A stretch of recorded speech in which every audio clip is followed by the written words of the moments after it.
This podcast is proud to be part of the TalkSport Fan Network. TalkSport. Powered by fans.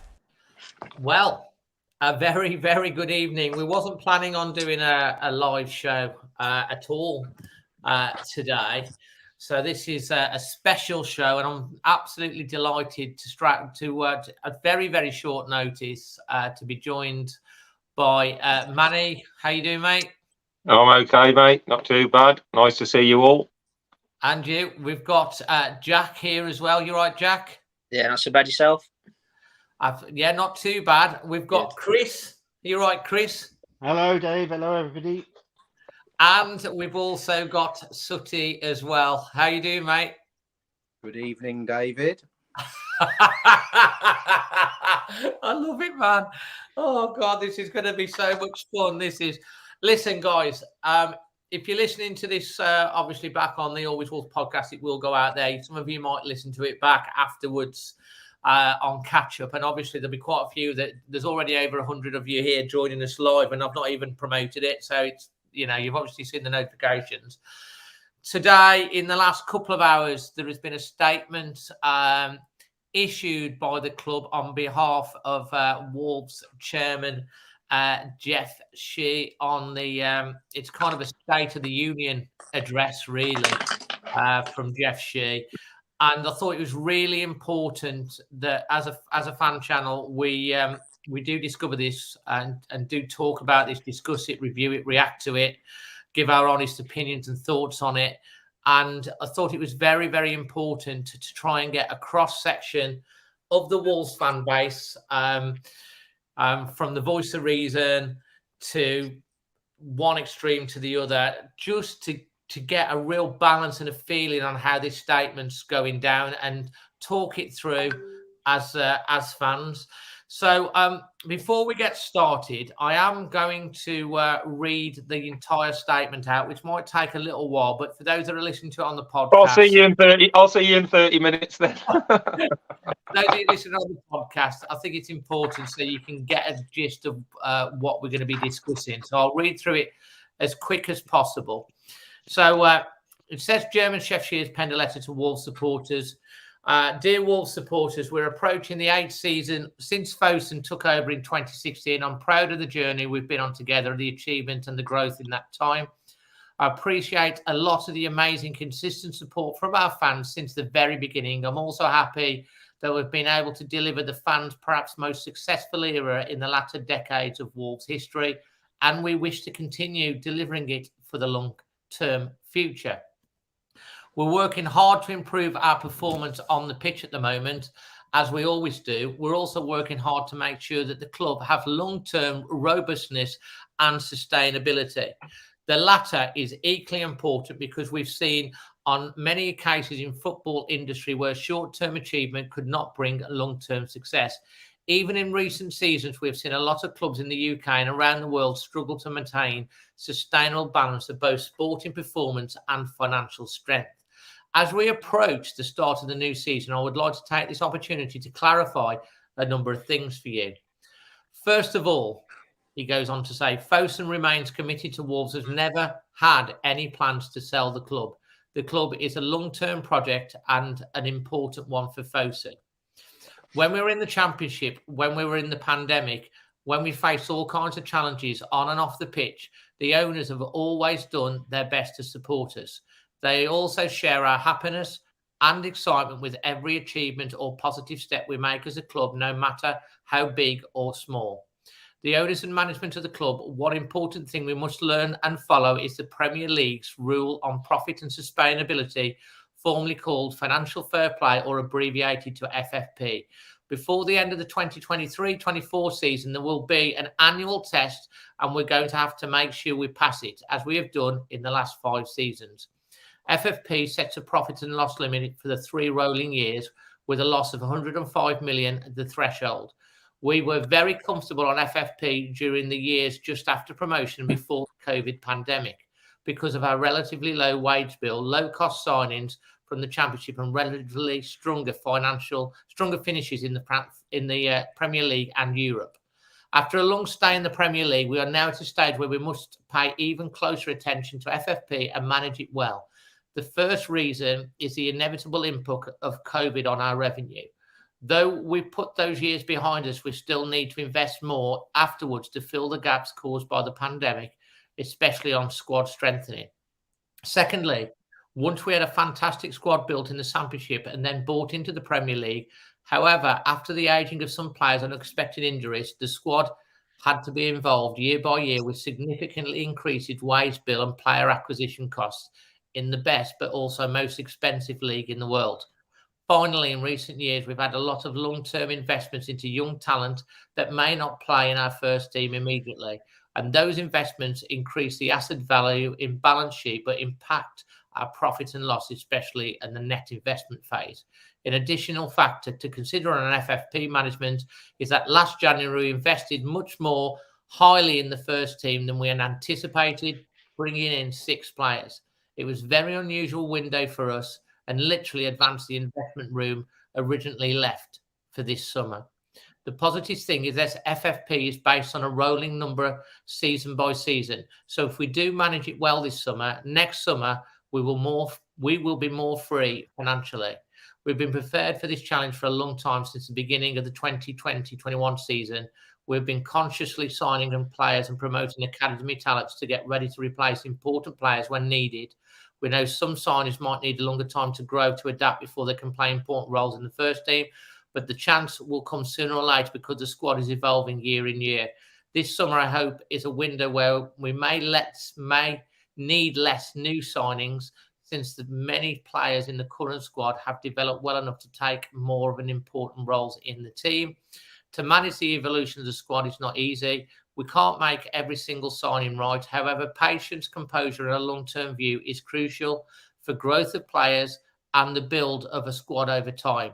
The Premier League is very unpredictable and challenging, especially with the new types of ownership at the same clubs bringing unprecedented investment with excellent people coming to the league as our competitors and also in a post-COVID global economy. However, I am very confident in our squad, but we do need to be humble with the challenge attitude as if it was our first in the Premier League all over again. In my experience, the performance on the pitch is not only defined by simple addition of players, by team spirit, chemistry, momentum, morale, leadership, tactics, training, hard work, and a variety of other factors. It's more about how we assemble, incentivize, and guide the squad. Therefore, the work from the head coach and all the staff supporting him is very crucial, nearly at the end. The head coach has undoubtedly done an excellent job since joining us last November. We hired him and his team at a very difficult moment, and without doubt, they succeeded in their aims we set for them. Now, together with the players and all the support staff, they are working hard to prepare for the upcoming campaign. Throughout the last 7 seasons, I've never had a month where everything was perfect. The reality of running a football club is to continuously face issues and challenges and then tackle them with solutions. FFP is one of the more short-term and benign challenges we have faced. The club has gone through much more difficult tests in the past, and we will do so again in the future. However, we're still progressing every day because we never lose, we win or we learn. Because we never lose, we win or we learn as one pack. Yours sincerely, Jeff SHI. Manny, your take. Oh, man, thanks. Well, I'm not going to take apart the whole statement, and if we all did that, we'd be here all night. So this is the point I'm going to make. Folkestone are a business. Wolves aren't a plaything for them. They run it as a business. They've made it clear, haven't they? They're not prepared to break rules. They're not prepared to do what Everton and Man City and other clubs are doing and playing the long game, going into the courts and keep pending and postponing things and then maybe get a bit of a fine. They're not prepared to do that. Now, if in 2021, Jeff SHI knows that this time is coming, what are we making record signings for? Nunes, Cunha, Guedes, 115 million. We've just spent 115 million quid and you knew this time was coming. Why didn't we go, okay, we can only sign the likes of Lamina, Dawson, Gomez. That's because we've got to protect our business. It's complete ineptitude by the chairman. Is literally, that statement for me, he's hung himself by declaring that he didn't really have a clue and he knew this time was coming and he still panicked. I reckon we stayed up in January because we signed players like Lamina, Dawson and Gomez. They didn't even cost that much. So why did we commit to then signing the most expensive striker in our history? This is nothing against the players. I actually like the players. But if you're running a business and you know this time is coming where you've got to tighten your belt, then you have to run that business accordingly. SHI has done a horrific job, I think, since 2020. Literally, from the signing, when you can start looking at the signing of Silva and then the Nunes, the Guedes and the Cunha, there's 150, 160 million quid. And he's literally saying, we can't run that way. We've got to make sure we don't make these losses. So why are you making record signings? You know, just buy a striker for 10 or 8 or 15 because that's the ballpark we're playing in. The other thing I have to make is, if he knew in 2021 that this time was coming, and if he knew in January that this summer was coming, he remained silent. He made sure me, you, everybody else signed up for a season ticket, bought our tops. You know, South Korea was happening at the time as well. Remember, that got cancelled later. So he wants people to go over and spend money there. And now suddenly, once it's all over, now we'll release a statement. That statement's only been released because of pressure from us lot saying, why aren't you talking? No other reason. If we hadn't have said anything, he would have stayed shut. Yes, it's important for him to communicate, but I'll tell you right now, Julian Lopetegui is not the only manager at Wolves peed off with no communication with Jeff. There are other managers in other departments. They won't come out because they're protecting their job roles. They are also equally peed off with the way he acts. Control freak, makes it rash decisions. You know, imagine this. Imagine saying in January, we got this FFP situation coming up in the summer. We've got to tighten our belts. Hello, Jeff. Do you fancy signing the most expensive striker we've ever signed in our history? Oh, yeah, go on then. I'll have him. How stupid is that? Are you stupid? So, you know, he's literally hung himself. If Fosun are committed, if they are really committed, then they need to bring in somebody who knows how to add numbers up, basic mathematics, and say, this is what we're allowed to spend. Sorry, manager, that's all you're going to get. Not out the blue, sign these players for like ridiculous amounts of fees and then suddenly say, oh, now we're in a period of our, you know, existence where we need a bit of help, and just say, sorry, nothing till next summer because I've messed up. You know, it's not good enough. This is a multi-billion-pound corporation. It's not good enough to have someone with I don't know, just that statement baffled me. Yes, it was communication. Yes, it's what we asked for, but it just confirmed to me that this guy hasn't got a clue. So that's my take. Great, mate. As always, straight to the point. Really, really good. We're going to move over now to see what the voice of reason Jack has got to say on this. Jack, if you want to come in on those points and on the statements, obviously you've had time to digest this as well.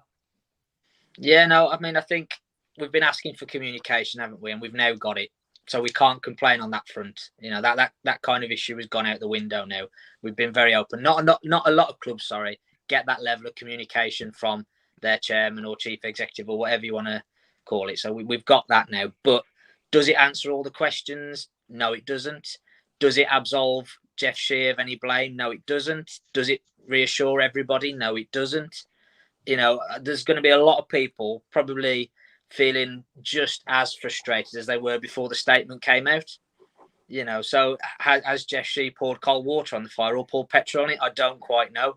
I think maybe a little bit of both. My biggest thing, I'm a football man. You know, I'm not an accountant. I'm not a geopolitician. So all this stuff with China and FFP and everything, some of it goes straight over my head, I've got to be honest. But I'm a football man. And I think the person that's going to be the most annoyed tonight is Lopetegui. And I'll tell you one thing I noticed. He wasn't even named. He was just called the head coach. That's very, very strange.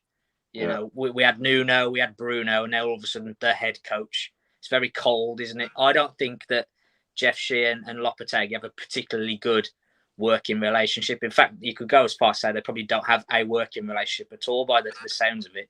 You know, it sounds like Lopetegui does a lot of his stuff through Matt Hobbs, you know, and he's then having to work as the mediator between him and Jeff Shee. So it's a bit of a disorganized sort of mess at the minute, isn't it? And that's trickling through to the fan base, you know, and people are sort of jumping on everything at the minute, aren't they? We changed the Wolfie costume and everyone's going, oh, what's all this about? And you know, there's no need Wait till you see Wendy. Wait till you see Wendy. Oh my God. Have you seen Wendy, Manny? Well, and the little wolf. There's going to be a baby wolf as well. Well, I thought maybe she got transferred. Yeah. But I mean, I think. Carry on, Jack. I was just going to say, I think we're gambling here because we don't know what these punishments are going to be for the clubs that fail FFP. You know, we're saying let's not spend any money and get our house in order. That's great, because if all of a sudden Everton and Nottingham Forest and Bournemouth get deducted 20 points for failing financial fair play and we finish 8th because 12 teams above us have been deducted points or whatever, then it looks like a great thing to do, you know, and for the greater good, if you like. But if they're going to get a fine or a transfer ban or, you know, a slap on the wrist, then we've shot ourselves in the foot, haven't we? You know, because we could conceivably really struggle this year. I mean, I think on paper we've got a good starting 11, and we saw glimpses of that last night in the friendly, didn't we? But we've got very little squad depth. We are 1 or 2 injuries away from being in serious trouble here, and we need to find a way to get 2 or 3 bodies in before the transfer deadline. Well, I think I think we're going to come on to Sutty and then Chris, but I think you talk about petrol or fire. I had a chat with someone else regarding a statement from Jeff, and when we're going to hear from Jeff, about 10 days ago, and they would talk. Well, Jeff doesn't really talk, and the reason he doesn't do this because if he says something, things get taken in one way and another. So that's why he doesn't speak a lot. But I think he's been kind of forced into making a statement because the whole of the fan base have been like, where's our chairman? So he's come out and made the statement.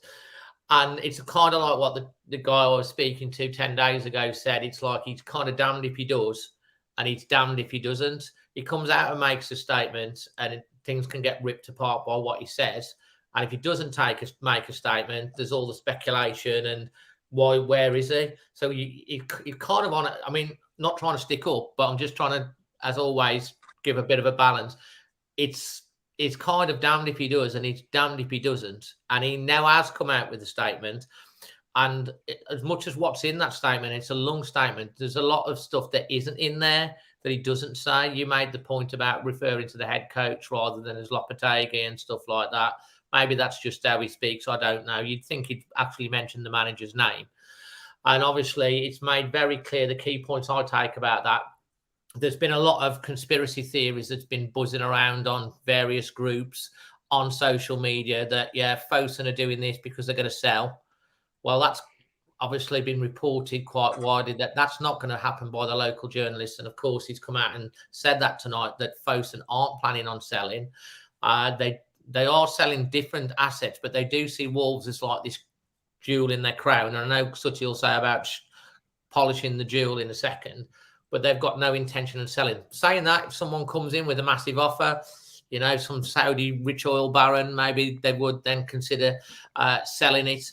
But it is very, very clear from what has been outlined by the chairman that there's not a lot of money that's going to be spent in the rest of the transfer window. And basically this year they've got to get through and hopefully the purse strings can open next year. But now let's move over to see what Sutty's got to say on what you've heard and read up, mate, and see whether you've thought about any of these different things that have come out from the chairman, whether that's hardened your line or softened your line a little bit.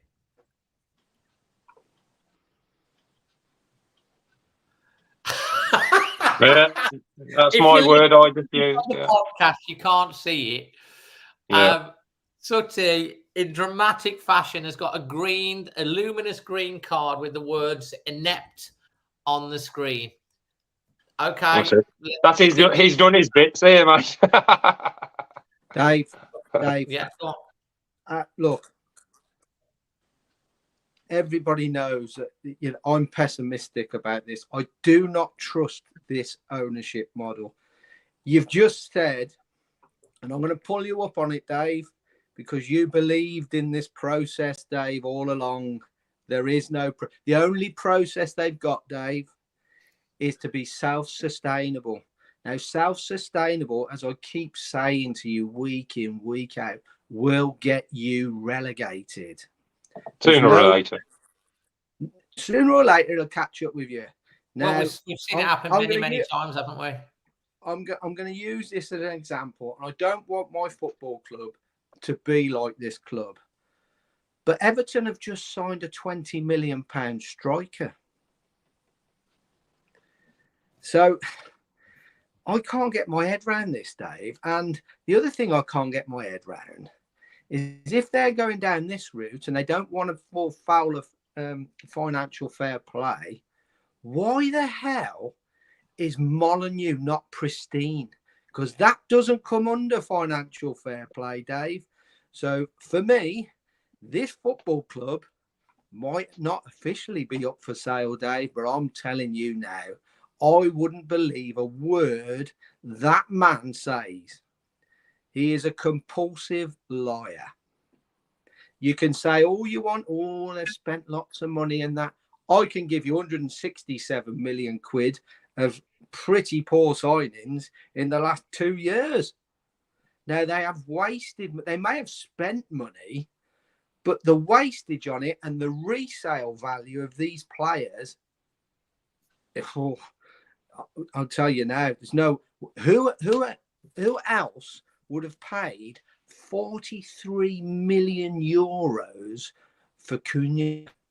Who would have paid 36 million pound for Silva as an 18-year-old? Who would have paid 27 million pound for Guedes, 30 million pound for Semedo? Because let's be honest, Semedo, all I can see is a smiling Mendes. I've got this image. Yeah, well, you see, Semedo, you can go on and on and on. Catroni 17, Pedence. These were when you sell a player. I'll give you a player now. We're very lucky to have him. But when we had Jota, fantastic. We sold him for 45 million quid. Fantastic, right? The player that came in to replace him, in my eyes, was Pedence. Right? Yeah, so it was. God, it's just like chalk and cheese. It's like looking at day and night. As a player and as a person, it's mind-boggling, Dave, the amount of wastage. So if they're doing due diligence on football players here, they certainly wouldn't be going through Mr. Mendes for every player like they have done up until this January transfer window. Now, apparently, we were signing players. We've gone in for first a bid for Alex Scott, second bid for Alex Scott, and then they were going in for a third. Utter rubbish. We're being lied to, Dave. Why do you think? And I feel like smashing my head up against a brick wall. Why do you trust this person, Dave? Because you clearly trust this. No. Don't get membership. No, yeah, you do, Dave. I've not said that. I've not said that. No, Dave, listen. I said trust. We need to trust the process during this transfer window. So let me just come in because I have said on this channel many times, and I have reported. We've talked about Jeff SHI before, and he was due to go this summer. Fact, he was being replaced this summer by Sky Sun. He left Fosun and went to China. Fosun were replacing Jeff. You know, Jeff's still there because that chap didn't come in. They had a new chairman. It was that's what I was told, and I've been told by multiple things. You know, the reliance on Mendes worked really well for us early doors, getting players like Neves and Moutinho at 5 million and Patricio and all of those got out the championship. We had under Nuno we had fantastic seasons, 7th. Then the pandemic hit.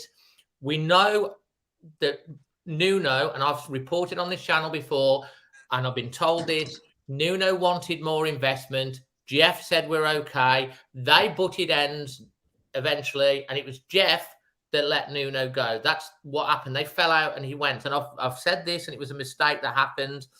Obviously, then they've gone in and got Bruno Lage. Everyone was loving Bruno Lage up until last February. We were playing Bruno ball, fantastic football. Bruno Lage came out and lambasted Hoover. I don't think it was Fosun or Jeff that told him to do that. He lost the dressing room.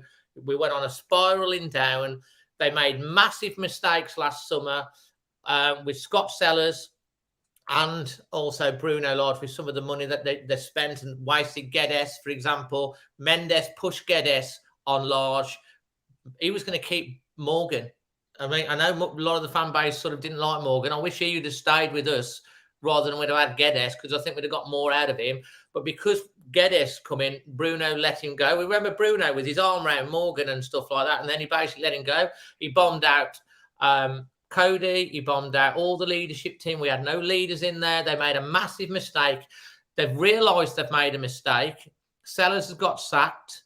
Obviously, Fosun have lent on Jeff for some reason. What the hell's going on? Hobbs has come in. The model has changed because you saw the January windows. They were not all Mendes signings. They were from different aspects, different agents. And they had a good window in January. They managed to get Lopetegui eventually. They bought him all his staff, invested in all the staff that he wanted. They gave him all the players they wanted. They obviously have taken money from this window for that window.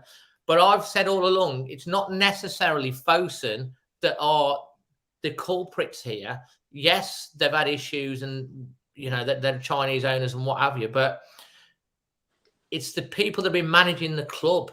And that, as Manny says, comes down to whoever the leadership is. And we needed like a sporting director and Jeff to go upstairs and oversee the esports and all the rest of it and have someone that's a footballing person in charge. Then these mistakes probably wouldn't have been made. You can't blame Fosun for wasting the money. It's the people running the club that have wasted the money. That's my point. Back to you. I do get that, Dave. But if I own Wolves, right, and you're my chairman, and you say, Keith, I want to go and buy Cunha for 43 million euros. You're going to have to come to me and ask me for that money. I'm not going to give you the right to spend 43 million euros without my say so. Do not be deluded enough to think that they don't talk to each other and run this through with each other. Jeff SHI is not allowed to go and spend £200 million without going to the big man saying, can I spend this? It doesn't happen like that, Dave. They're as much to blame as SHI. SHI should be sacked. He's inept at best. I could do better than Jeff SHI. I'm telling you now, right? I really could. He does not know what he's doing. He's a liar. He doesn't speak to people, as we've just been told. I don't know this for fact, but I've just been told that there's a lot of management people probably frightened to say anything because they got mortgages to pay, Dave. They got This their man jobs, isn't a mate. nice man. And This man isn't a nice man, what Dave. Manny He's got has to said go. about For the that good and what of you this referred club, to is actually I've had that sort of vibe that's come through me as well, that, the same. So I spoke to someone the other day and they said they've worked there for about 3 years. They've seen him twice or something like that. So I mean, yeah, he is the chairman. I don't suppose he's going to be everywhere, but he could be more. Mate, what did he remember? Just before you bring on that point, remember what he did. We had Paul Felwell, we had a team, we had a structure. Got rid. He was doing everything. He was literally doing everything at the club. He's a control freak. He wants to make all the decisions himself. He didn't talk to anyone. How can Lopetegui be that shocked about what happened and so that frustrated? Because literally, how can you say we've got no money, we've got to tighten our belts, and you're making bids in for 25 million on 19-year-olds? That's lying, isn't it? Of course it's lying. Because we know we're in this situation now, we're making £25 million bids. Is it a smokescreen just to make everyone happy, get the season ticket sold, and then suddenly, oh no, we're not signing it? Go on, Anyway, I Chris. want Can I quickly say, to Dave? put you back to you, and then we want to hear from Chris. Dave, can I quickly say as well? There is no way, absolutely no way, that last November Julian Lopetegui agreed to this. Absolutely no way. That man's coming here with the remit, save us, which he did a bloody good job of. He did. And then we'll back We you. were rock bottom.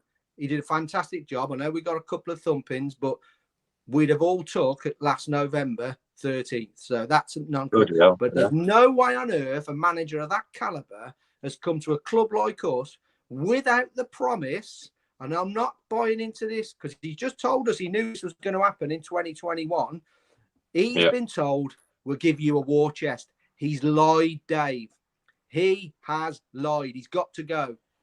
His position is now untenable. With that statement, he cannot survive. And if he does survive, Molineux is going to be a horrible place, David. Well, we know that we know how the fans can really turn. We saw some of the vitriol, rightly or wrongly, in that way directed at Sellers. I wouldn't want anyone really to face that. You know, it's not nice. But like we've seen in the past that the Dave, we pay a lot of money, Dave. We haven't got the money these people have got. He gave himself a 400 grand a year wage. Someone's made a point on that as well. Right. You know what? That 400 grand to is, you work know, that hard. the £3 rise they put on everybody's tickets only makes them £380,000. He gave himself go. more of a rise to himself. He could have not had that rise and frozen all the ticket prices if he wanted to. So You I mean, cannot be run by a liar. Simple. Okay, well, we're going to come back on that point. Okay, Chris has been waiting really patiently.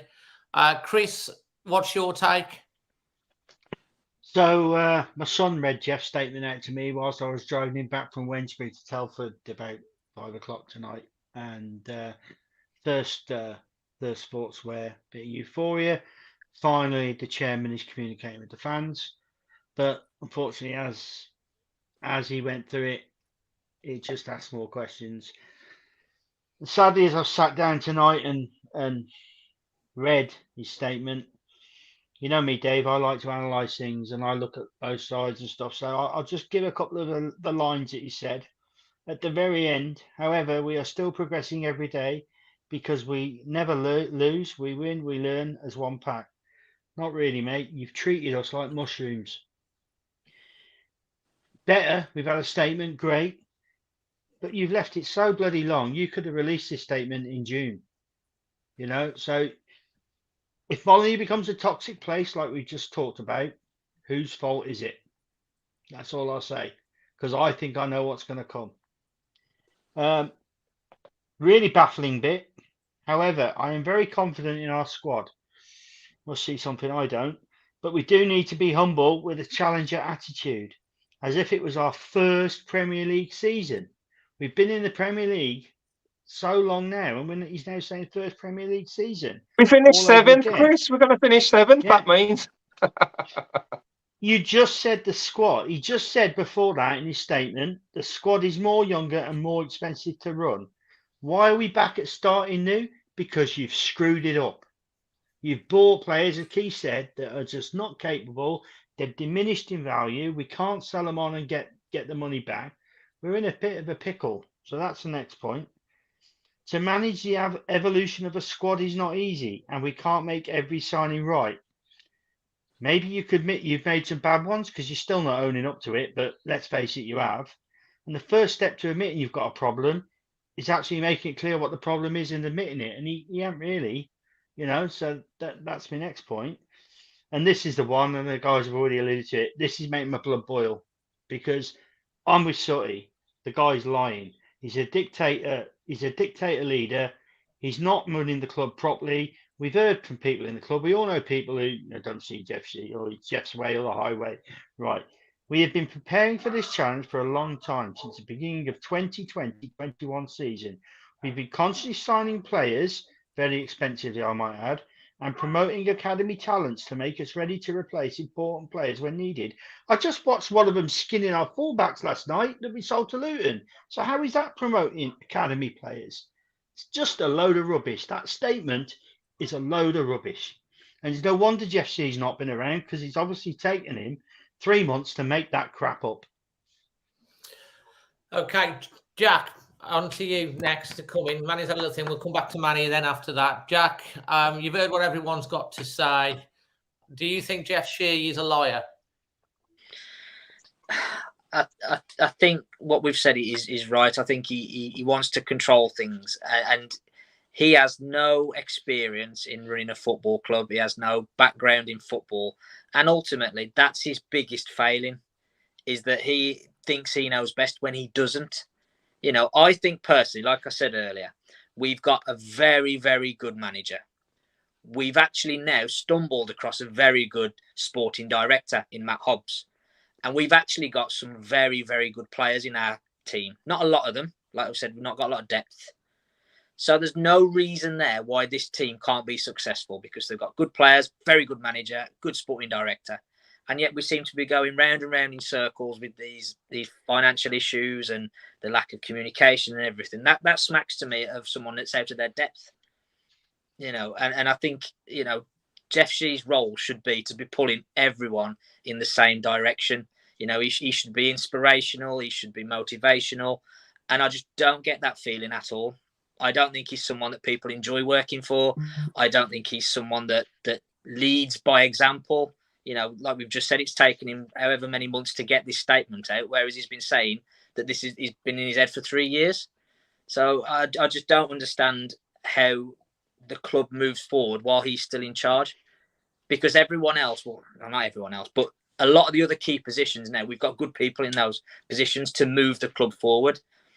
And he's the one for me that sticks out and saying, actually, if you replaced him with someone that knows what they're doing and he has a good background in football and can lead this club forward, then we can move forward. Because actually, to round it all off, I think in some ways he's right. We do need to be, you know, mindful of FFP, and we do need to make sure we're not throwing money after money after money. But it feels very hollow when, like we've said, we've spent so much money in the last 18 months on players that just haven't done the business. You know, you look at Brighton's recruitment model, for example. Oh, brilliant. They get it right more often than they don't they? So, you know, if we'd have done that and then he's coming out and saying we need to be careful with transfers and that, you go, yeah, that makes sense. But when you've just spent 50 million on Kuna and 40 million on Nunes and 20 million on Collins and you know, and 18 million on Kalajic and people, and you're thinking, well, how can he come out and say we need to be sensible on signings when they've not been sensible at all? So going back to what you say, I think there's a lot of, I think he's out of his depth running the Premier League football club. Manny? Yeah, you know, last summer, Dave, I remember doing a podcast and the Sellers thing was like going wild. And I said back then, I said, that's a scapegoat, that is.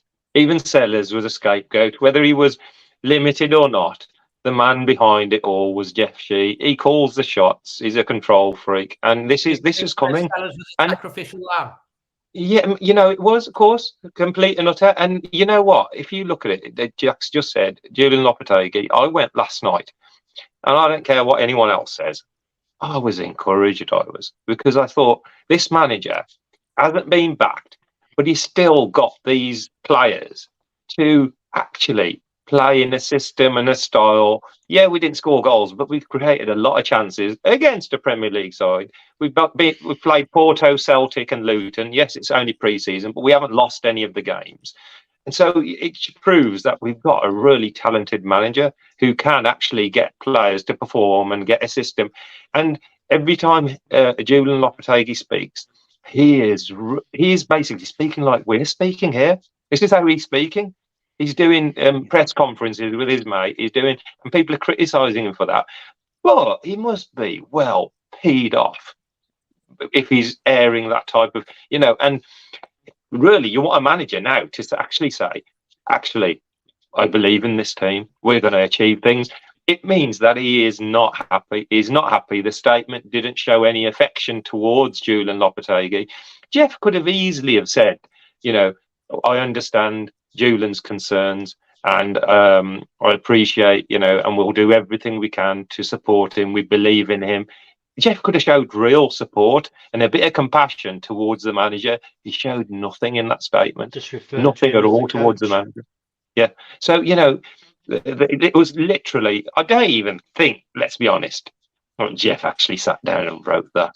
There's other people who've collected all the bits that have already been released to the fans about the FFP and everything, and he's collated it together, and then he's just read it all out. Why are we bidding? Why do we be bidding £20 million for a 19-year-old, Jeff? Address that. And then suddenly, we're not signing him when we had no intention because there's no money, And you know what? The other thing, Ruben Neves. If Saudi Arabia hadn't blown up, Ruben Neves would have gone for probably 25, not Absolutely. 47. So it would have been, we can't spend this summer, we can't spend in January, and we can't spend next summer either. What situation would we have been in there? He got lucky with Ruben Neves. He got absolutely lucky. We got out the fire. And Collins. And Collins, yeah, we did. Let's be honest, we did. We got 80-odd million quid for a couple of players there. And he still we're in this dire situation. So how bad must have we been in, And he was managing that situation, but yet he still sanctioned. He still went to Fosun, like Keith said, and said, "Can you?" And you have to point the finger because Fosun have not replaced him, haven't they? They're the ones who can. They're the ones who can ring up and say, "Jeff, you idiot." That is a really, really good point that you made. I will defend Fosun to an extent because of the investment and the put in, and obviously it's a club. But again, you make a really good point there because as the investors who are the backers, it's their due diligence. If a leader is leading the club the wrong way or making a lot of mistakes, and I think they did intend to do this, and they didn't have a plan B for if Skyson didn't come in, so they've left the same guy in place, and we're now having the same sort of issues. Jeff, I'm sure he's a very nice person, and he's quite a quiet type of person. I've been told that he's more into his esports than he is football, which is fine. Go off and do your esports. Carry on, son. No one's stopping him. It's a completely different thing, but you do make the point because ultimately, Fosun, as the owners, at some point it's all right. You can't just have sacrificial lambs. At some point, the captain of the ship has got to replace so that you can steer it in a different direction. Sutty.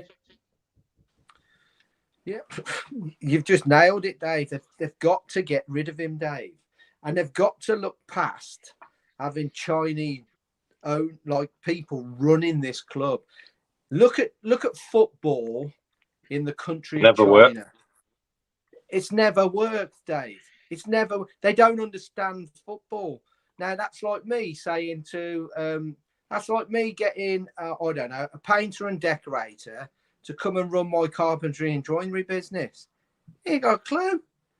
So we're asking him to run a multi-million pound business when he's more interested in Sonic the Bleeding Hedgehog. What are we doing? That's got to be the line of the night. That's brilliant. You know what? Can I just say before people say, because Keith has said Chinese. Keith is not generalising everybody. I'm Indian, I am, right? So India have got a billion people as well. No, India have got a billion people as well. India have got no appetite. They don't know how to run football. Otherwise, they could have found 11 footballers. So even Indian investment, there's some countries are just not designed, wired in their culture to run football. What I'm saying is it's got to be the best person for the job. Yeah. To do his job, right? Now, whether that man comes from India or he comes from Brazil, I don't care. But you can't just employ people of Chinese origin because Fosun own a bloody football club. You've got to get the best. You've got a really good manager now, and there's no link. There's no link between the management and the chairman. The chairman's got to go. We all know if the relationship between the manager and the chairman broke, what happens? 100%, yeah. But what I'm trying to say is you can afford to get rid of this chairman. What you can't afford to do now is for this manager. If this manager walks, we're in trouble. Jeff Shee's got to go. How does someone that inept get a 53% bloody pay rise? What's the secret? I want one. I think you got to remember Jeff's a Fosun man. He was at Fosun before Fosun bought Wolves. He's a trusted high up member of Fosun's management. What we think of them regardless, you know, he's been willing, I think he was educated in the UK at some point in the past, so he's been willing to come over here. I'm not knocking the guy when I'm having my rant earlier. I can just, you know, this that he's put out is I think it's disingenuous. But they will have put him in there as a man within the company that is responsible enough to run that football club. And by and large, you have to say he's run it and he's moved it somewhere and it's done okay. They probably have got no idea, you know, and they're probably not really interested. It was a plaything for them, and it's within their group, and it's. But even then, Chris, he had things in place. He still had Dalrymple there. He still had this speed dial of Mendes, who was bailing him out with top signings. Now he hasn't got the Mendes model. Now he hasn't got those figures. He's on his own. It's all on his shoulders. He just crumbled. Really. There is another what I would say about, you know, look, I work in a reasonably large company. I'm not on the board of directors of that company, but I'm probably one of the higher managers in the company. I speak to, sit in his office every day with the chairman and the managing director, and I'm trusted to run a part of that business. I get on and do it. They always know what I'm doing. I'm always laying it past them, and they've got every confidence in me to do it. I can't see how Fosun, viewing what's going on, can be in that place with Jeff, and I don't understand why they aren't doing something. Is it not clear that Jeff Shee is what's holding the club back? Is that kind of what we're all sort of saying, essentially, that we think that he's probably the weak link now because of his lack of experience? I mean, he's probably is a really successful businessman for Fosun previously, and he's probably got great acumen. But that it's not like running a football club. That's completely different to anything else. You can't run a football club the same way that you run a carpentry business or a haulage business or whatever it is. A football club is unique in the business world in terms of how it's run. And it's almost like he was riding on that crest of the wave with Dalrymple and Thirlwell and Nuno and Mendes, and they kind of coasted to where we got to. We hit that ceiling of 7th place. We weren't going to get any higher unless we invested 300-400 million pounds in the squad, and we were never going to do that. And so slowly, by piece, it's all broken apart, and all those shell pieces have fallen away, and Jeff Shee stood in the middle. Brighton had a higher turnover than us last year, you know, and Chelsea's turnover's 5 times more than us, and even they have FFP issues. So we've only got 28,000 stadium. We haven't got the FFP type situation to spend the money we were spending, I don't think. And now we've been it's caught up with us. You know, we should have played in our own ballpark, and our model should have always been, you know, the Brightons, the Brentfords, those type of teams, just to think, what do they do? How do they do it? They bring in, okay, this is how they do it. They're going to progress in this type of way. And that's how we, you know, we can all say, we're the big club, we're this, we're that. It's history, that is, isn't it? Let's be honest. You have to look at where you are right here, right now, and we should have managed accordingly. And now it's in hindsight. No one's ever wrong, and so we can all say in hindsight, but we're not running the club. He was party to the figures, to the, you know, he's the one who's getting paid £600,000 a year to make these decisions. So, and we look at what he's done, and it's, man, we're in this mess now because of how he's managed it. That's what we feel, I think, unanimously, all of us. I think just to quickly go back, sorry, Dave, just to quickly go back to what we were saying about the football. That team that we had when we first got into Europe in the Europa League. So you had Patricio, Size, Cody Bolly, all the way through. That would absolutely wipe the floor with his current team. And you think how much money we've spent in that time to have a worse team and a worse squad? Huge amounts. Yeah.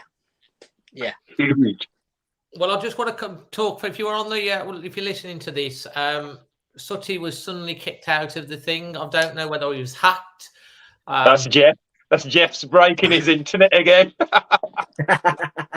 but he is back. Obviously, we're in the situation where we're at. Obviously, we've got a game against United in just over a week. We've got the final game against Stade Rennais, who tanked Forest 5-0 last night, by the way.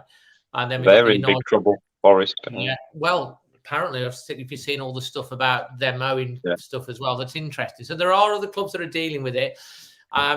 We made reference earlier on, obviously, why don't we just get on with it and spend the money? You know, we don't know what's going to happen with the likes of Everton, Bournemouth, Forest, City over time, whether their gamble will pay off or whether they will get points deduction and titles taken out. You don't know. And I suppose if down the line those clubs do get points deduction and Wolves do come through this and push on, then it's a wise decision. If they only just get a slap in the wrist and then we've lost ground because they pushed on, then it's the wrong decision again, isn't it?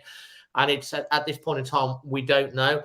I think the general consensus of what I'm picking up on is, Jeff, thanks for everything that you've done for us for this point, you know, especially the first 3 years and stuff. But maybe now it's time for you to step aside for someone else to take the club forward. That tends to be, is that generally the feeling that you guys are coming across, and you guys in the chat, is that generally where we're at?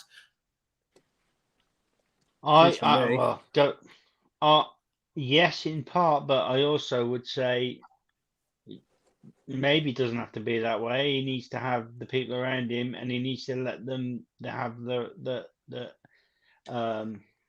ability and the responsibility to do their job. He can't do it, Chris. Chris, he can't do it. The character of him, he won't do that. I'm 100% sure he won't tomorrow think, right, let me get myself a director for this place. Let me get someone to control Matt Hobbs. He won't put those people in place. He's a control freak. He just won't. I think he's too far gone. If he can't, Leopard can't change its spots, which we all know. I think we said that last week. Then we need to do something else because I don't see a future. Sutty, for you, I'm guessing you're kind of like want a new leadership at the top, Chairman. Absolutely. He's inept, Dave. Look, if Jeff SHI came on here now, I would tell him exactly what I'm telling you. You are not fit for purpose. You cannot make this level of mistakes with these decisions. We've never been the same since Laurie left, Dalrymple left. Dalrymple used to tell us things, Dave. It's not their culture to tell you too much, Dave. Everything's done in secret. Now, if he'd, like Chris said, if he'd have announced all this 4 or 5 weeks ago and been open with us, we'd have all took this on the chin probably by now. But it's just gone on and on and on. Day 51 into the transfer market, plus 2 weeks from the end of the season. Season tickets to sell. Season tickets to sell. Yeah, shirts, season tickets. Let's get as much money out of them as possible, because I'm telling you now, had they announced this pre-season ticket sale, you'd have had far more than 700 up for grabs. Most definitely. So I don't trust this man. I've told you this for months and months. Well, a long time, haven't I, Dave? Let's be honest. It's not a knee-jerk reaction from me. I don't trust him because he's a liar. He tells lies, and he keeps what information he should be telling us, he doesn't share. So if he is this control freak, I don't know him personally, I'd love to have a sit down with him and ask him, what are you doing with our football club? Why have you gone down this route with it? Why do you think it's safe not to spend when others are still spending? You clearly know things we don't about punishments, because nobody else gives 2 hoots for it, Dave. No one. Newcastle are apparently on the borderline of FFP. They've been told they can't do. They've just gone and bought another 40 million quid player today. Now, I don't want us going buying 40 million pound players. I don't want us wasting 200 million pound. I want the people in place that will buy the right players, Dave, whether it's 2 million or 10 million. Doesn't matter. If you look at our record of spending above 25 million, Shocking. awful. So it's about buying the right players. And the way you get your right players is you don't go to George Mendes, because George Mendes has done very nicely out of us, Dave. Very nice. Is FFP ain't suffering, is it? No. Well, you go to the right people and you employ the right people to find the right players. Now, our best signings have come between £5 million and £15 million. We haven't got a good track record with mega expensive signings. And half the time, Dave, we beg them to come. If we as a club have to beg players to come here, then I'm afraid they shouldn't even be here. They shouldn't be here. And Andy Taylor. Andy Taylor just asked a question. Sutty, can you explain what lies are being told? I think you should answer it. Well, he's promised us. He promised us for a start 4 years ago that within 5 years we were going to be challenging Manchester City. You don't need. Then he backtracked on that. Yeah. That you're never going to top that. Like Manny said, he did backtrack on that, didn't he? I don't. Yeah, but he said it, Dave. Whether he's backtracked. Yeah. Yeah, I mean, they kind of have been Dave, all summer as well. I've had a chat with your boss. He's going to give you a treble pay rise this year, knowing damn well you ain't getting it. I've lied, Dave. Do not say things in a position of power that you cannot carry out. Quite simple. He is a proven liar. Chris, you had something to say there? He's been lying all summer because his sporting director that works for him has been telling us what the plan was with playing recruitment, and all of that's gone for a ball of chalk. So that's the start of it. The statement that he's done, I mean, we've just unpicked so much of it. I don't know whether Andy had his speakers on mute, but it's you know, mistruths, lies may be strong, but he hasn't been open, honest, and transparent with us. He hasn't been open, honest, and transparent with Hobbs and Lopetegui. Hobbs and Lopetegui are chasing after Alex Scott, left, right, and centre, putting bids in, desperate to get their number one target, and then Jeff just pulls the plug on something that he knew that we would have to do back in 2021. He should have said that to day one, mate. Don't even go there. We haven't got that money. I can't believe he put that in that statement. Oh, I've known about this in 2021, and that was the most damning money. Yeah, I think what he was basically saying was he'd known about the 3-year cycle, and he did say to be fair, in the statement that they have taken, I have said this before, that they took money from this summer to January to bring in players, which obviously. So there you go. He'd already spent it then. So why is he going chasing after players, putting bids in that he had no intention of buying? That's an untruth for a start. Well, exactly, Jack. Let me just ask you a question straight, because you're always really measured and how you say things and stuff like that. Has Jeff SHI lied? I think he has. I think that's what all you need to know. If Jack says that as well, then that's you know what I'm saying. That's the perception, isn't it, from everyone, pretty much? Yeah, and I think he's lied, and I think he's told lies on top of lies to make things seem better and to entice managers that we wouldn't have been able to get.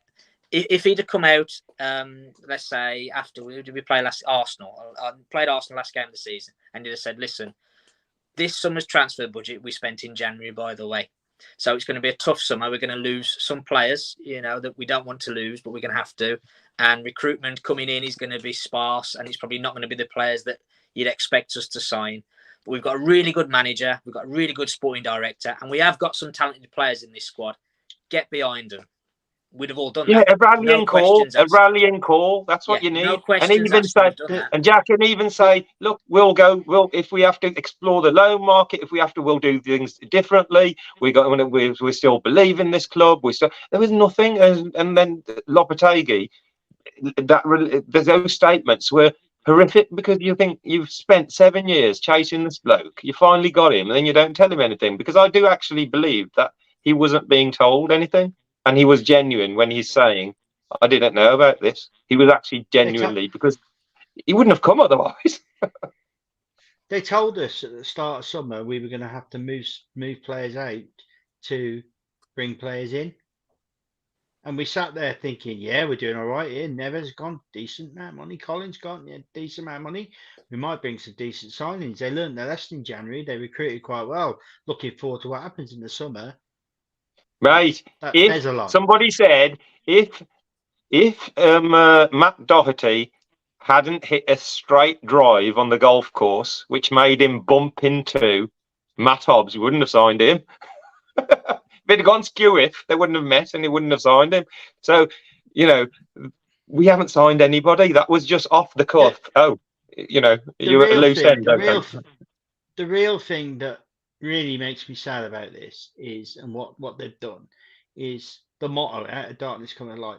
I don't think there's any other club that pulls together and goes forward in adversity than our club. We love it when things are against us and we all come together. He could have said this at the start of the summer window. We'd have all been behind him. Right, we've got to get, we know what we've got to do. Get behind him. All this just create is a load of bad vibes. I've just said on the chat, if you want Jeff to stay, just type in the chat stay. If you want him to go, say go. I just want to move the conversation a little bit now, and we'll come back to that. Manny, first of all, how do you feel that the job that Matt Hobbs has been doing? Mate, again, I reckon right now he's probably sitting at home or in a bar or in his hotel, wherever he is. He's shaking his head, thinking, man, I was told we had this and we had that, and I was hunting these players, and now I'm redundant. He might as well have the summer off because he's got nothing to do.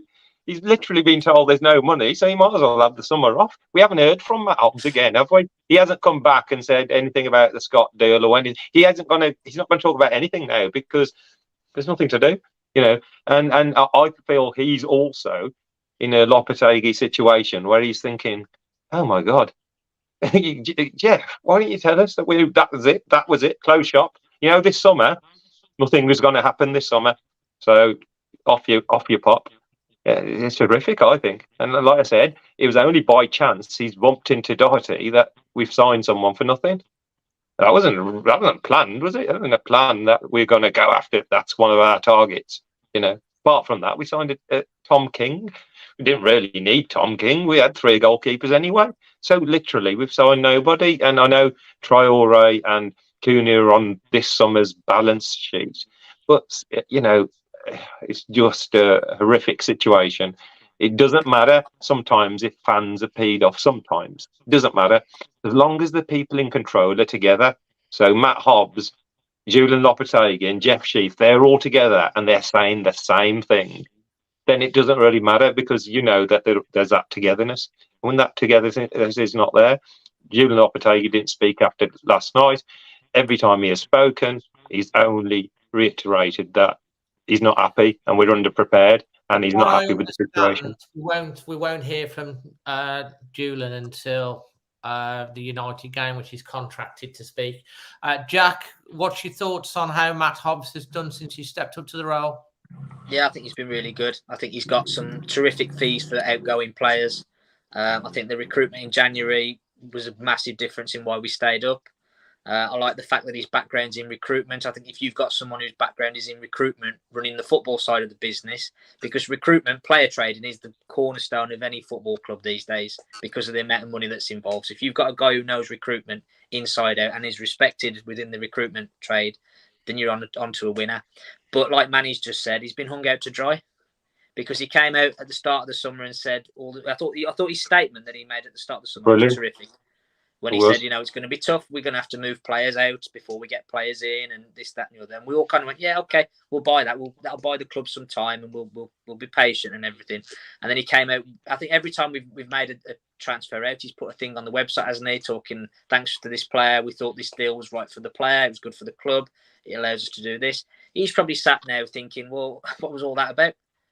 Because he did a cracking job as well. He got rid of players very quickly. For every Giles for 5 million, he got 8.5 for Cody, 40-odd million for Neves, 20-odd million for Collins. He did his job, did his remit, and when it went to let's now spend some money, there's none. Sooty, your thoughts on Matt Hobbs? Well, he did fantastic in January, Dave. Can you remember towards the end of the season when it was reported that Spurs were after Hobbs and Lopetegui? Yeah. If that was still the case,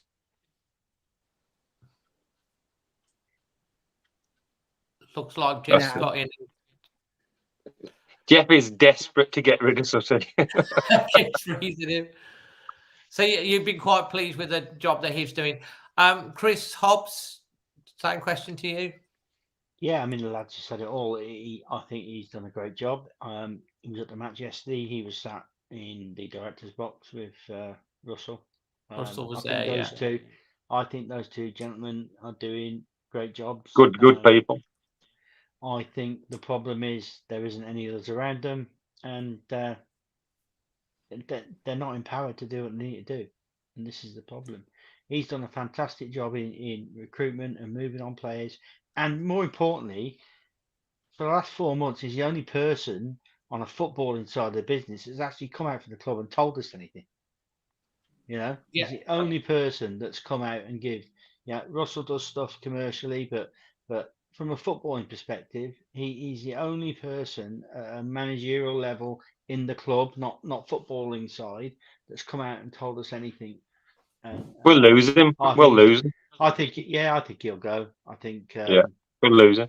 He's not needed, is he? We ain't buying anyone, so he might as well go somewhere where he can use his skills. What's he going to be here for?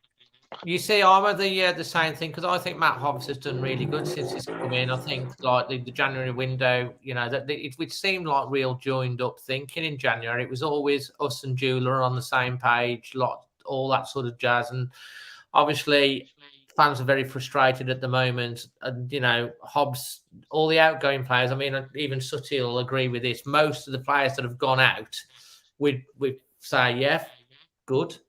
We wanted a squad refresh. We've got a decent, probably first 16, 17. We do need 2 or 3 players to come in and make the squad a little bit thing. But Nuno worked on a really small squad, and look what we achieved. But obviously, injuries aside and stuff like that, if you get injuries when you've got a very thin squad, we got lucky under Nuno for 2 years, but the medical staff were great. Interesting that doctor's come back in January as well. That left. What's his name, Jack? Phil Hayward, is it? Phil Hayward. He came back to Molineux as well, so that he's come back in.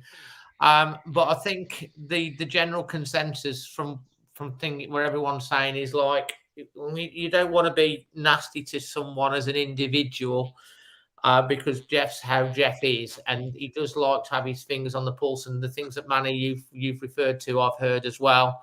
He's very, very controlling on all departments, everything. All departments. I'm talking everything. All the web run through him. Even like how many pies we're going to buy. He will make decisions on absolutely everything. He won't trust anybody. Trust me. That's what I've heard as well. Yeah, it all goes through Jeff. And Chris made a point there that really a good leader oversees, but also empowers other people. Empowers other people to get on. Delegate.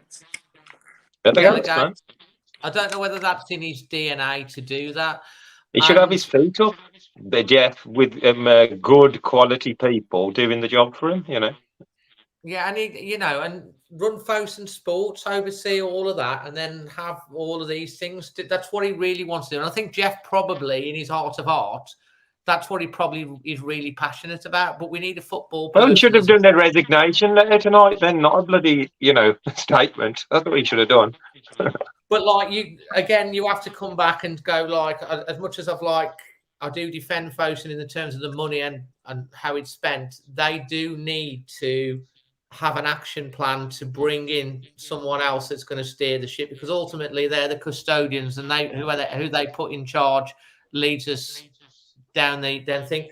There is someone else that's appeared at Molineux, someone called Chrissy. Have you heard of that, Manny? Chris, who? Chrissy. It's a woman from Fosun.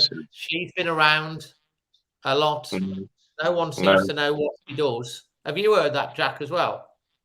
Yeah, I've seen it. It's on the website as well, isn't it? She's on the board of directors now, I think. She's appeared. It's true, or is she a pretender? It's true. It's a woman. I got it, Chris. Don't worry. You got it, did you? I thought Dave would have got it. I don't think anyone really knows what her role is. So whether or not she's someone that's going to come in and take over, I don't know. I mean, Sky Sun, as I say, was that person. He flopped at Grasshoppers, didn't he? He did a really bad job. The Grasshoppers flopped, yeah. We'll get it in there. They're selling Grasshoppers. Let's close this off anyway, guys. Final thoughts, and if you've got any quick questions, we'll try and fire them 21 on the panel. Final thoughts, Manny? Well, first of all, I'm going to say, even despite the doom and gloom, the players that wear the gold and black, I don't care whether the bottom of the league or the championship or wherever they are. Yesterday, we backed the players, we supported them, and we have to separate our issue with Jeff SHI and the people in the gold and black shirt, because I saw hope, and I don't agree that we're possibly as light as we think we are, because sometimes you have to empower players. You have to say to the Boubacar Traorés and the Joe Gomez's and the Fabio Silvas and the Yi Chang Wangs, people, Totti Gomez's, the Hugo Buenos, the Ryan Ait-Nouri's, you've got to say to them, this is your opportunity. This is your time. People are doubting you, but we're going to show everyone what we can do. And yesterday, I saw that. I saw an energy, a hunger in certain players that I didn't see, and I thought, wow, I like this. And they need to be supplemented. Now they won't be. So I just want to end on that. But the season hasn't kicked off, and when they do kick off against United, I still want to stuff United at Old Trafford with whichever players we put out, and we need to not. They're still young players, Fabio Silva, I believe in him, I really do. Yeah, we should never have spent 35 bloody million quid on him, but I like the guy, I like his energy, I like his attitude, and I'd rather have a striker missing sitter after sitter than last year when we didn't even get a shot on goal, or we didn't even attempt anything, so I'm sure the goals will come if they play the way they did. So get behind the team, but Jeff SHI, please do one. Chris? Yeah, echoing Manny's thoughts, really. On top of that, I'd say, not just the players, but the staff, the people at Molineux, they're all turning up every day working hard. I know we get frustrated, but let's not start abusing stewards and people trying to help. We all need to be together, because these players are going to need us to be together. Let's not boo them. Let's not get into any of that rubbish. Leave the booing till after the game and when they're all off the pitch or whatever, if you want to do that. But we need to get behind these players, because they're going to need our help. I think everybody who knows just what we've got there knows that it's going to be really tough. So we've got to be together. All of this stuff we've just talked about around and a half, we can't change it. We can whinge about it. We can moan about it. We can say we're not happy. We can't change that. What we've got to do now is turn up on the matches and cheer the boys on. Jack? Yeah, no, I mean, I think just to kind of sum up what we've been talking about, I think the plan that they've got in place to cut the cloth and to get the right side of financial fair play is the right thing to do. However, to have said that we've known about it since 2001 or whatever, then flies in the face of the recruitment since, and it flies in the face of what senior staff have been told at the club, and it flies in the face of what the fans have been told. And so for that reason alone, I think Jeff Shea has got to go. However, if we were bottom of the National League North playing Russell Olympic, I'll still be the first one through the gate, and nothing will change that. So whatever's gone on, with the ownership and all these things that have happened, we've got to get behind this group of players. They need us more than they needed us last year now. We've got to make Molineux that fortress again. We've got to have that, that us against the world mentality. There are 3 worse teams in this division than us. Of course there are. We've just got to go out there and show it, and have the best season that we can. And I'm sure we will. Well said. Sutty? Well, Dave, I was there in the 4th division. They were our real dark days. So we've got to make sure we do all we can to keep this manager and his backroom team.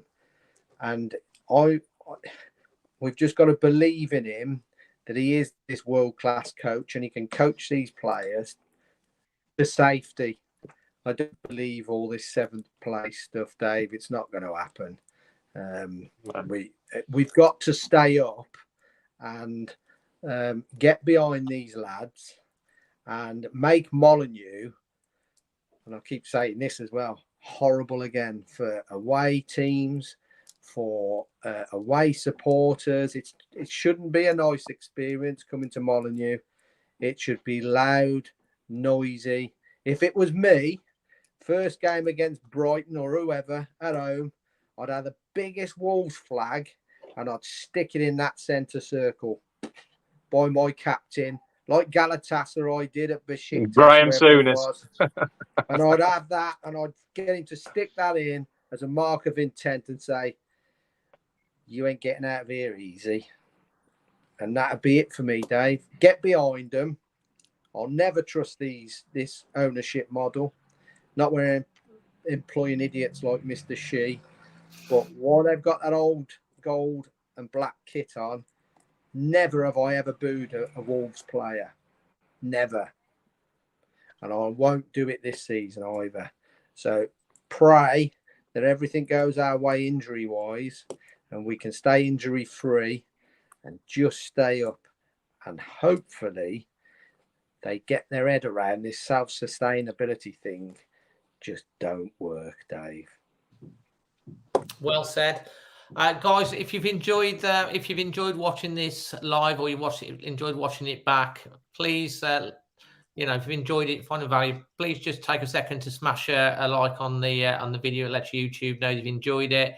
If you are new, please subscribe because you can join in the chat. We've had like over 600 simultaneously watching the whole way through. We'll have countless thousands more that'll watch it back. It'll be out on the podcast tomorrow, and there'll be another few thousand that'll listen to it on the podcast.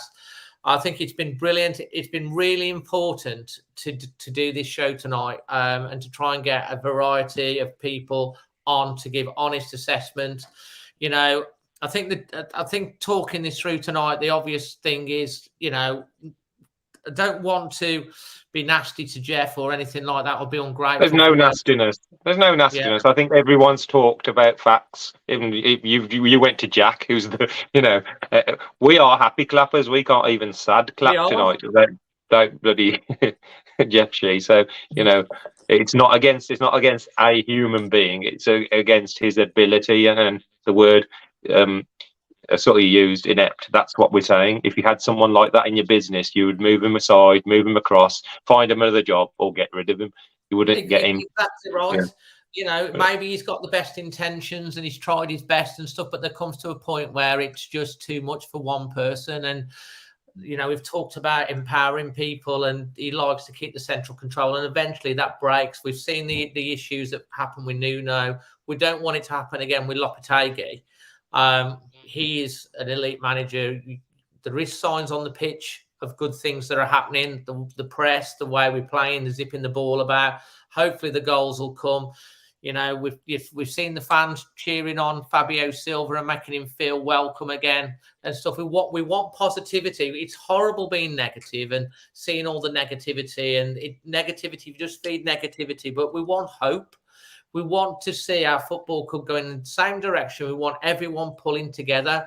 And like Wolves' motto is out of darkness cometh light. And at the moment, it seems quite dark and a lot of very, very gloomy. And hopefully out of it, some light will come and, we'll push on forward and maybe we'll have a better season than we think. I hope Jeff she's the light. Well, yeah, let's hope he does. And it's not trying to be nasty. It's just like, Jeff, I think you talk, thank you, but we need someone else that's probably going to come in now and take it forward. And if folks are listening, and they do listen and watch and look at things, hopefully they're on the same track and they can realise it and they get the right person in to take the club forward. Matt Hobbs is doing a decent job. Russell does a great job. There's, Vinny, they all work hard behind the scenes. There's some great staff. There's hundreds of people that work at the club, but there is only one chairman and he leads the club forward. And once you've lost the fans, it's time. It's time to move on. And we need someone fresh to take the captain's armband. And, just like great players like, Neves and all of them move on. Jeff, I'm sure you'll do good whatever you do in the future, and maybe you'll be Fosun Sports, but we need a new captain of the ship and a new chairman. And I think that's the message coming loud and clear in the nicest possible way from the fans. Anyway, guys, hope you've enjoyed this in tonight. Yeah, we didn't go through the secret word tonight. I didn't think I did a secret word, did I, tonight? Oh, I thought it was she. It was inept. He wrote it on the piece of paper. Yeah, come back with extra time. Manny, how can people find you if they want to look you up on socials? Anywhere, everywhere. At Pedal Sing or Manny Sing Kang. Follow. We're going to carry on doing whether we're, we're suffering or not. Suppose that day is going to come back in October. It will be coming back and doing another challenge later on this year, which will be revealed soon. Just want to say a word after the walk to Chelsea last year. Dementia UK have now launched something called Fans versus Dementia, and they encourage fans from all clubs all around the country to walk to their local ground or to walk to a ground or cycle or run to raise funds, and loads of people have signed up for it all over the country. So, which is brilliant to see. So, carry on supporting and carry on encouraging all of us to do more for those people who suffer in society. Absolutely. Jack, how about you? How can people find you on? They want to look you up? I can't really. I don't do social media. I stay in the shadows, Dave. But I'm at every home game, pretty much every away game. So if you do see me on the concourse or outside the ground, come and have a chat. I'm more than happy to talk about football to anyone. So yeah, come and have a chat. Are you in the South Bank, Jack? North Bank upper. Oh, I'm in the South Bank on Saturday. A very rare visit for me to the South Bank. You go. Yeah. So, Chris. Yeah. Get me at Chris Humphreys on Twitter. Also, I'm a board member of the Wolves Trust, so if you want to message the Wolves Trust and get hold of me anyway, you can do. That's generally how people get hold of me. Absolutely. And Sutty? Jeff's quite silenced him again. Jeff's working really, really hard on something, honestly. Maybe we'll come back you can reach Sutty on Twitter, Jeff's Nemesis, at Jeff's Nemesis. Andy Taylor earlier was Jeff's burner account on this YouTube channel when he said what lies have been told. How can people find you? They want to look you up, Sutty? Please don't anybody look me up. I'll make you depressed within hours. Just come and see me any home game or any away game. I'm happy there. Absolutely. You can get me on Dazzling Dave on any social channel, and obviously please follow Always Wolves on all the social channels as well, and subscribe if you can. I hope you've really enjoyed this show. We'll be back obviously on Sunday night with On the Ball to talk a little bit more about the weekends, and then we're into the start of the Premier League season. Manchester United away, everything's against us. We're bound to win. I'll leave you at that. Always Wolves, everyone. Always. All the best, Cheers, everybody. Cheers.